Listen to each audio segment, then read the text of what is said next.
Graça e paz, meus irmãos, estamos em mais este culto de quarta-feira para celebrar o nome do nosso Deus, exaltar este nome, exaltar tudo aquilo que Deus tem feito em nossas vidas, sermos gratos a esse Deus que tem nos abençoado tanto, um Deus que nos ama, um Deus que nos protege, um Deus que está sempre conosco. E não há motivo melhor para agradecermos, para entregar a Ele este culto, prestar este culto a Ele, cantando, ministrando a sua palavra. Nós vamos orar, agradecendo então por este momento, por mais essa oportunidade que Deus tem nos dado de exaltar o Teu santo nome. Feche seus olhos, vamos celebrar então esse Deus fazendo essa oração. Pai, somos gratos ao Senhor por mais esse culto que podemos prestar ao Senhor. Somos gratos a Ti por tudo que o Senhor tem feito por nós. Somos gratos porque o Senhor tem cuidado de nós, ó Pai. O Senhor tem nos abençoado, apesar de todas as circunstâncias, apesar de nós. O Senhor tem feito grandes coisas, ó Pai, em nossas vidas. E queremos ser gratos ao Senhor. Ó Deus, exaltar o Teu santo nome. Obrigado, ó Pai, por tudo que o Senhor tem feito por nós. Em nome de Jesus que nós oramos e agradecemos. Amém e amém. Vamos cantar, porque Ele vive, posso crer no amanhã.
nossa vida está nas mãos do Senhor, que vivo estás e continua abençoando as nossas vidas, continua direcionando os nossos lares, a nossa casa. Deus continua vivo e operando em nossas vidas. Vamos cantar Reina em Mim.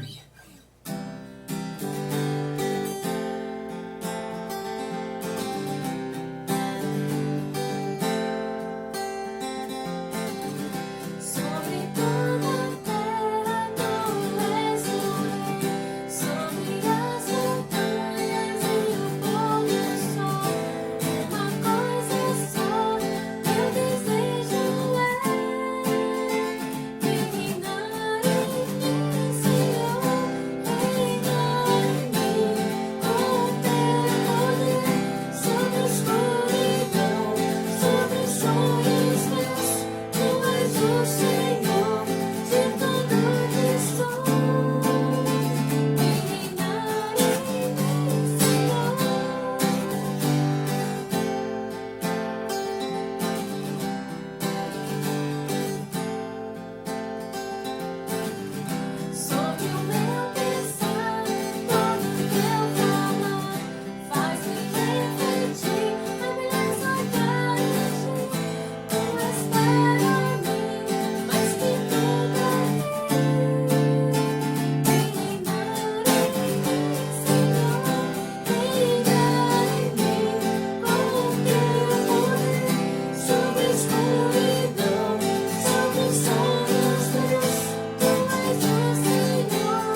Deus criou tudo para o louvor de sua honra e de sua glória. Esse Deus é maravilhoso, por isso que nós podemos celebrar e engrandecer o nome do nosso Deus. Eu gostaria de convidar você agora, nesse instante, a abrir suas Bíblias para a meditação dessa noite da Palavra de Deus. Abra suas Bíblias então comigo em Malaquias, capítulo 1. Nós estamos falando sobre o ser de Deus, estudando às quartas-feiras acerca dessas verdades.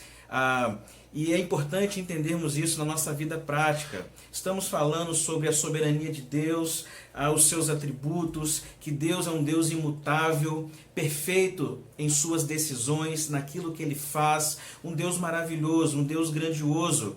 E hoje nós vamos ver alguns aspectos práticos deste Deus soberano, deste amor de Deus. Eu não sei se você já se perguntou alguma vez acerca desse amor de Deus. Você já teve dúvida do amor de Deus na sua vida? Você já passou por situações pelo qual você se perguntou se Deus de fato te amava? O mundo questiona essa bondade e este amor de Deus. Todas as vezes que acontecem situações difíceis no mundo e em nossas vidas, o mundo questiona a existência de Deus, o mundo questiona a bondade desse Deus, o mundo questiona este amor. Então nós vamos ver em aspectos práticos sobre essa questão do amor de Deus, ou em colocar o amor de Deus em questão. Esse texto de Malaquias, capítulo 1, apenas os 5 primeiros versículos, nós vamos falar um pouco sobre isso.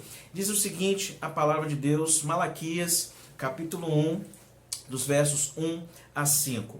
Diz o seguinte: sentença pronunciada pelo Senhor contra Israel, por intermédio de Malaquias. Eu vos tenho amado, diz o Senhor, mas vós dizeis: em quem tenho amado? Não foi Esaú, irmão de Jacó?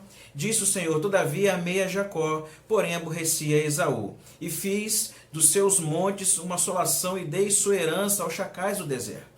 E Edom diz: fomos destruídos, porém tornaremos a edificar as ruínas. Então diz o Senhor dos exércitos: eles edificarão, mas eu destruirei. E Edom será chamado terra de perversidade e povo contra quem o Senhor está irado para sempre. Os vossos olhos o verão e vós direis: grande é o Senhor, também fora dos limites de Israel. Feche os olhos, vamos orar mais uma vez e pedir ao Senhor que ilumine a nossa mente para que nós possamos compreender mais uma porção da Tua Palavra. Pai, pedimos ao Senhor que o Senhor nos dê entendimento, Pai, que o Senhor nos dê sabedoria para compreendermos mais uma porção da Tua Palavra. Que o Teu Santo Espírito ministre aos nossos corações, que os nossos corações e os nossos ouvidos possam estar receptíveis a ouvir o Senhor falar de uma forma muito especial aos nossos corações nessa noite, ó Pai, em nome de Jesus que nós oramos e agradecemos. Amém. Esse texto fala do povo de Israel e de um contexto muito parecido com o nosso. Não sei se você já julgou o livro pela capa, ou você julgou algum filme pela capa. Você olhou a capa e falou assim: olha, esse filme ou este livro não é interessante. Às vezes nós somos assim, julgamos o estereótipo sem sequer conhecer a pessoa, ou conhecer o livro, ou até mesmo a iniciativa de conhecer o filme, para depois julgar se de fato isso é bom ou não. É mais ou menos isso que o povo de Israel estava fazendo aqui, pela falta de compreensão sobre o amor de Deus, sobre quem Deus é, sobre a falta de compreensão de saber como Deus trabalha. O povo estava julgando Deus simplesmente por aquilo que estava acontecendo. O amor de Deus estava sendo medido pelas circunstâncias. É importante entendermos o contexto de Malaquias. É o último livro do Antigo Testamento, foi escrito mais ou menos ali por volta dos anos 400, 450 a.C. E o contexto fala ali que havia 100 anos que o povo havia retornado do cativeiro babilônico e a situação do povo não estava muito favorável. Havia um extremo desânimo por parte do povo de Israel. Eles não estavam se sentindo aliviados diante das promessas do Senhor. Havia seca, escassez, uma economia instável, colheitas escassas, altos impostos, opressão aos pobres. E o serviço sacerdotal estava sendo corrompido por conta dessa falta de compreensão que o povo estava tendo em relação a Deus. Diante desse contexto, então, Deus chama o profeta Malaquias para pronunciar essas verdades que o texto começa a nos dizer aqui. É interessante pensarmos na estrutura que o texto está postada aqui. Deus faz uma declaração, o povo responde a essa declaração, ou questiona a declaração de Deus, e Deus responde, então refuta a declaração do povo. Então, pensando assim, dentro desse contexto, nós queremos falar sobre: será que Deus te ama? Será que Deus tem nos amado de fato? Se Ele nos ama, por que Ele permite passarmos por situações tão difíceis? Por isso que é importante entendermos, conhecermos a Deus, os seus atributos, como Deus trabalha, para que nós possamos ter na nossa vida prática, ou entendermos o dia a dia das nossas vidas diante dos fatos que acontecem. A primeira coisa que nós podemos destacar do texto é o versículo 1, quando faz a sentença pronunciada pelo Senhor contra Israel por intermédio de Malaquias. Perceba que Deus é que está falando por intermédio do profeta, e por isso essas palavras são verdades. A palavra sentença traz a ideia de peso, porque o Deus estava exortando o povo de Israel, porque eles estavam com dificuldade de entender o que estava acontecendo, e por causa das circunstâncias que estavam rodeando, permeando ali a situação do povo, eles estavam deixando de cultuar o Senhor como se era devido. Mas a primeira coisa que nós podemos entender no dia de hoje: o amor de Deus sendo medido pelas circunstâncias. Você já mediu o amor de Deus pelas circunstâncias? Olha só o versículo 2. Eu vos tenho amado, diz o Senhor, e vós dizeis: em quem nos tem amado? Não foi Esaú, irmão de Jacó? Disse o Senhor: todavia amei a Jacó. A ideia de que Deus está querendo dizer aqui, passar para o povo, é o seguinte: olha, vocês precisam entender que eu amei, o Senhor, tenho amado vocês. Eu amo vocês porque eu fiz uma promessa a Abraão, Isaac e Jacó. E Jacó faz parte, ou ele é a geração de vocês. Vocês pertencem à descendência de Jacó, melhor dizendo. Então Deus começa falando assim: olha, eu vos tenho amado, diz o Senhor. Mas vós dizeis: em quem tenho os amado? Você percebe que o povo estava medindo o amor de Deus pelas circunstâncias. O povo estava medindo o amor de Deus porque as situações que eles estavam passando, todo o seu contexto não estava sendo favorável. Então eles olhavam para a sua vida, percebiam a escassez, a fome, a perseguição, altos impostos, a economia instável. Falaram assim: o Senhor não nos ama. Porque se o Senhor nos amasse, não estaríamos passando por essa situação. Por isso que Deus falou assim: olha, eu tenho amado vocês, mas vocês estão dizendo em quem tem nos amado. O povo estava medindo o amor de Deus pelas circunstâncias. Você já fez isso? Você já mediu o amor de Deus por aquilo que você tem passado, ou já passou, ou está passando?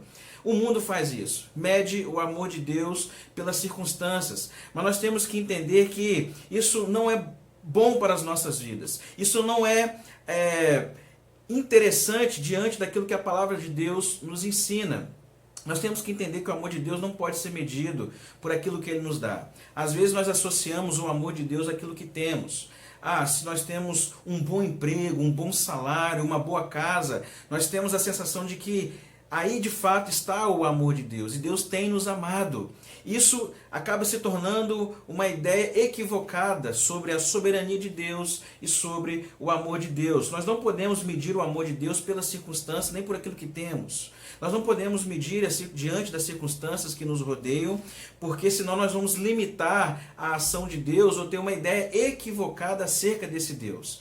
Se você mede o amor de Deus pelas circunstâncias que você está passando, das duas umas, ou você não conhece as Escrituras, ou você não acredita no Deus das Escrituras. Porque as Escrituras nos ensinam que Deus é imutável, que Deus ele é soberano, que Deus ele ama o seu povo, que Deus cuida do seu povo, que Deus sustenta, dirige, dispõe, governa tudo aquilo que Ele criou, e Ele é perfeito. Se você começa a medir o amor de Deus pelas circunstâncias que rodeiam você, você está simplesmente sendo equivocado pelas Sagradas Escrituras. Provavelmente você já leu vários textos que remetem sobre esse Deus bondoso, misericordioso e soberano.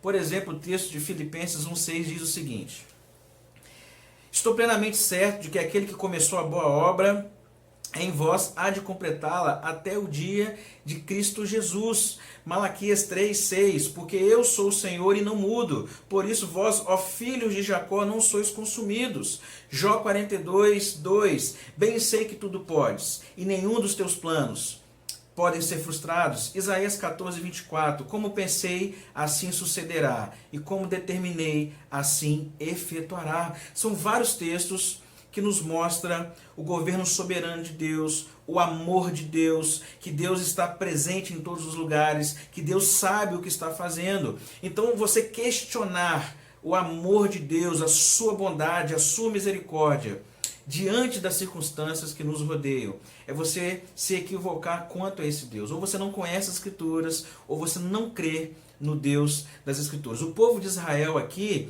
eles estavam questionando a Deus pelas circunstâncias.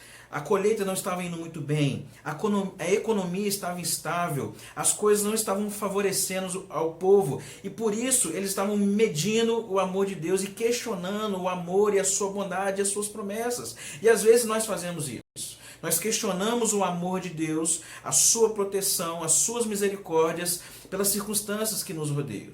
De repente você, diante do fato que você tem passado ou vivido, talvez você já se perguntou assim, será que de fato Deus está se importando com a minha vida? Será que de fato Deus tem cuidado de mim, da minha família?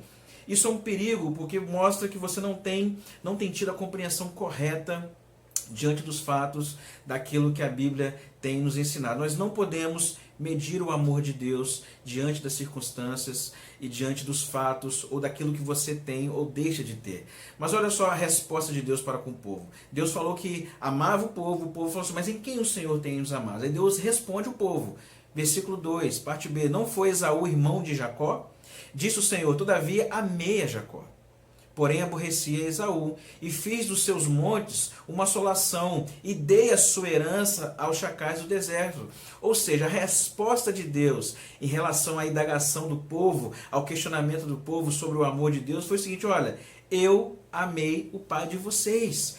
Eu, Deus, fiz uma promessa a Jacó, a Abraão, Isaac e Jacó. E por isso eu amo vocês, porque eu cumpro as minhas promessas. E por isso eu amo vocês. E por isso eu cuido de vocês. E por isso que tudo o que acontece tem um propósito. A resposta de Deus é muito simples. Olha, eu simplesmente escolhi o pai de vocês. Logo, eu amo vocês. Nós temos que entender essa promessa, porque Deus, ele fez essas promessas, fez a promessa a Abraão, que iria abençoar toda a sua descendência, assim Deus o fez. A questão é que às vezes o povo se rebelava contra Deus, e pela desobediência do povo em relação a Deus, Deus tratava com o povo de Israel no intuito de ensiná-los, doutriná-los, para que eles voltassem então a servir ao Senhor como deveria fazer. Mas Deus nunca deixou de amar o povo de Israel. E a prova disso é que dentro da sua promessa ele iria cumprir tudo aquilo que ele fez. Nós temos que entender que Deus, ele ama o seu povo, e pela sua promessa ele nos protege, ele nos cuida. O fato de passarmos por situações difíceis, isso não quer dizer que Deus se esqueceu de nós. Às vezes associamos os problemas que acontecem, os desertos da vida, os intempéries da vida, como se Deus estivesse simplesmente colocando um juízo sobre nós. Mas as provações, elas servem sim como aprendizado, como a ideia de moldar o nosso caráter, mas isso não quer dizer que Deus deixou de nos amar, porque aquilo que ele prometeu, ele vai cumprir. Nós falamos semana passada sobre a imutabilidade de Deus. Uma vez que Deus prometeu, ele vai cumprir. E isso é suficiente para nós continuarmos acreditando no seu amor, na sua bondade, naquilo que ele tem nos ensinado, naquilo que nós precisamos fazer diante de Deus e diante dos fatos. Nós temos que entender que por causa do seu amor, das suas promessas, ele tem cuidado de nós. Mas a terceira coisa que o texto nos ensina, em primeiro lugar, nós não podemos medir o amor de Deus pelas circunstâncias. Em segundo lugar, nós temos que entender que Deus nos ama porque ele fez promessa. E ele cuida do seu povo, assim como ele estava cuidando do povo de Israel, mesmo diante de situações não favoráveis ali. Mas Deus estava provando do seu amor por aquilo que ele havia prometido diante do povo. E nós temos que entender em terceiro lugar que Deus é soberano naquilo que faz. Olha só o que diz o versículo 4. Se Edom diz, fomos destruídos, porém tornaremos a edificar as ruínas, então diz o Senhor dos Exércitos, eles edificarão, mas eu destruirei, e Edom será chamado terra de perversidade, povo contra quem o Senhor está irado para sempre. Os vossos olhos o verão, e vos direi, grande é o Senhor, também fora dos limites de Israel. O que Deus está mostrando para o povo aqui é o seguinte, que as coisas poderiam se levantar contra o povo, que outros povos poderiam se levantar contra Israel, mas Deus não permitiria isso, porque Ele é soberano. E quer dizer o seguinte, uma vez que Deus prometeu cuidar do povo de Israel, prometeu zelar por este povo e direcionar este povo, todas as circunstâncias que poderiam rodear o povo de Israel ou ir contra o povo de Israel, Deus iria contra estes povos ou essas circunstâncias, mostrando que os planos de Deus não podem ser frustrados, mostrando que aquilo que Deus decretou, aquilo que Deus determinou, isso iria se cumprir na vida de Israel. Por isso que ele fala, eles poderão edificar, mas eu destruirei. Edom será chamado terra de perversidade e povo contra quem o Senhor está irado para sempre. A ideia, olha só o versículo 5, os vossos olhos o verão e vos direi, grande é o Senhor, também fora dos limites de Israel, mostrando que Deus iria se mostrar um Deus grandioso e as outras nações viria que Deus estava com o povo de Israel. Um texto que nos ajuda a entender a maneira de Deus trabalhar, o texto de Isaías 46, versículo 8, que diz o seguinte, lembrai-vos das coisas passadas da antiguidade, que eu sou Deus e não há outro, eu sou Deus e não há outro semelhante a mim, que desde o princípio anuncio o que há de acontecer, e desde a antiguidade as coisas que ainda não se sucederam, que digo, o meu conselho permanecerá de pé, farei toda a minha vontade, que chama a ave de rapina desde o oriente, desde a terra longínqua. O homem do meu conselho, eu disse, eu também cumprirei, tomei este propósito, também executarei. Um texto, ou mais um texto, que mostra que Deus, ele vai cumprir os seus propósitos, ele vai fazer com que o seu propósito permaneça. Quer ver um exemplo disso? O exemplo de Gênesis 11, da Torre de Babel, quando fala que Deus havia pedido que o homem crescesse, se multiplicasse e se espalhasse sobre a terra, e esses homens, do contexto da Torre de Babel, falaram assim, não, nós vamos produzir, construir tijolos e fazer uma torre para que o nosso nome seja famoso e chegamos ao céu. E Deus não permitiu isso.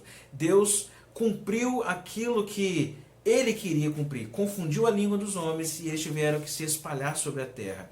Mostrando que tudo aquilo que o homem tentasse levantar contra Deus, Deus não irá permitir, porque Ele é maior do que isso, Ele é soberano sobre todas as coisas. Mostrando que Deus está no controle de tudo. Deus opera da maneira que Ele quer. Deus faz da maneira que Ele quer e nada pode ir contra os seus propósitos.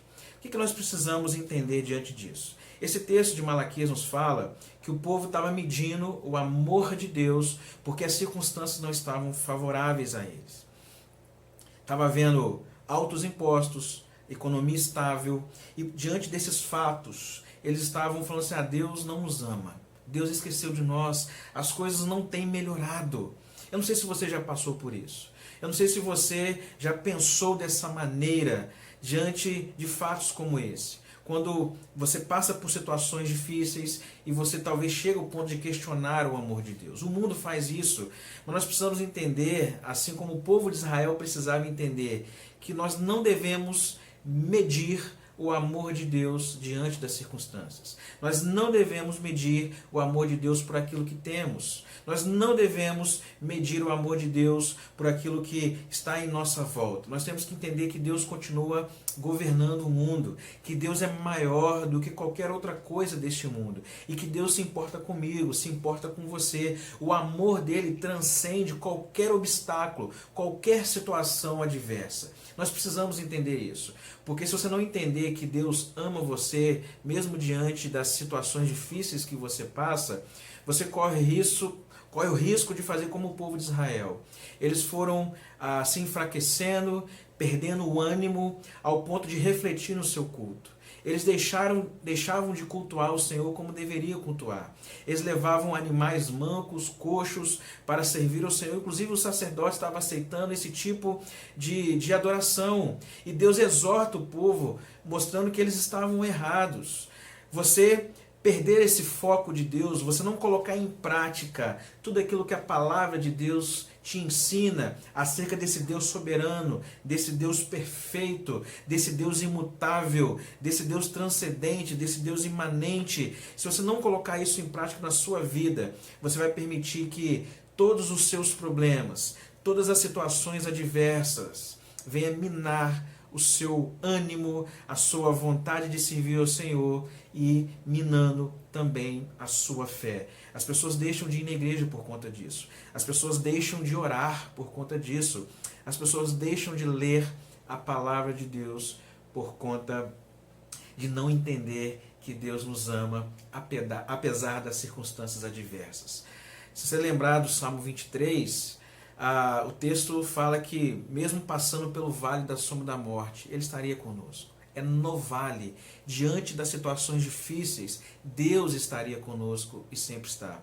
Se você lembrar do texto de Daniel, quando seus amigos foram jogados na fornalha, perceba que Deus permitiu que eles fossem jogados. E na fornalha, Deus o livrou eles por causa do seu grande amor e das suas promessas.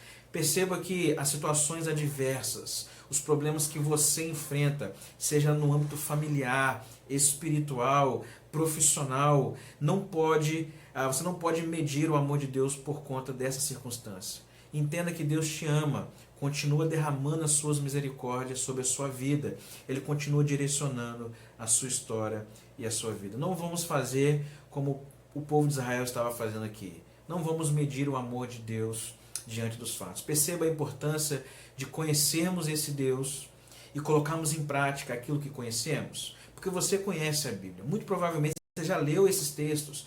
Muito provavelmente você já ouviu falar inúmeras vezes sobre o amor de Deus, sobre a maneira de Deus conduzir este mundo. As pessoas, por não entenderem isso, questionam a soberania e a bondade de Deus por causa dos fatos. Basta acontecer catástrofes, pandemias, situações que o povo questiona se Deus ele não existe, ou esse Deus não ama, que Deus é esse que permite as coisas. Não cometa esse erro de medir o amor de Deus diante dos fatos. Continue confiando no Deus, continue entendendo que Deus te ama mesmo diante de situações difíceis. Na situação difícil que você possa estar passando, nos desertos, continue confiando em Deus, porque Deus é soberano, porque Deus prometeu que iria cuidar do seu povo, Ele continuará cuidando de mim e de você. Que Deus abençoe sua vida. Eu quero orar por você, pedir que a boa mão do Senhor continue abençoando a sua vida, o seu lar, todos os dias. Vamos orar? Pai, eu peço ao Senhor que a tua boa mão, Deus, esteja abençoando as nossas vidas.